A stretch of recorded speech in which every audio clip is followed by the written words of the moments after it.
Yo mga katalbog, yung magluluto nga tayo ng lunch ngayon. So, muli ako ng munggo.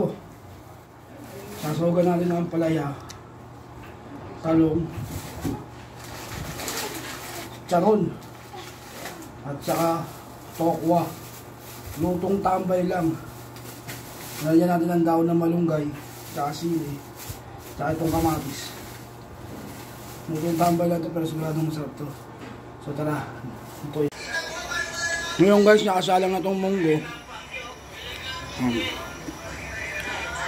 Kasing tokwa, ipapahid lang natin ng konting-konti para mabuo. Kasi hiwain natin iba ingredients. So let's go. So ayun guys, nahiwa ko na nga yung palaya at saka talong. Saka yung pinarito kong konting tokwa. Yung munggo natin medyo malapit na lumambot. Ayan. Tapos nagisa na rin ako ng kamatis, sibuyas, bawang. So lalagay natin yan dyan. Yes, guys. At yan nga, lumambot na nga yung munggo. Tapos ilagay ko na nga itong talong siya ka itong ampalaya. Yan, tala natin itong kumulo. Dagdagan ko ng konting tubig. So lagay ko na yung shrimp cubes. Yan. Papalambutin na natin yan. So guys, ayan na yung munggo. Kita nyo naman yung munggo natin. Napakadami sahog na gulay, tokwa, tsaka chicharon. Hindi ko na nga nilagay isang chicharon dahil apaw na. Ayan o. Tapos nalagay na natin itong malunggay.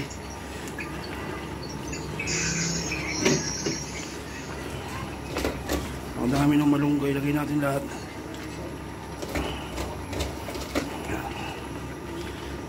Tagal pa yung puweke, no? Lapit na to. Ha? Ayan, mga 5 minutes o 10 minutes ito na to. So ayun guys, natunaw yung munggo natin. Napakadami saw, kita nyo naman oh. Gumawa ko sa usawan.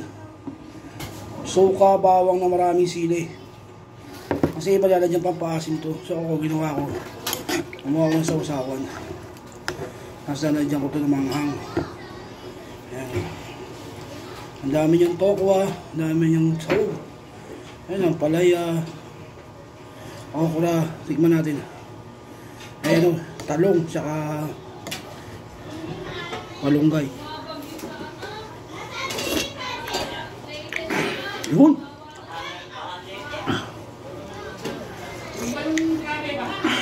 Grabe. Solid na naman itong munggo natin.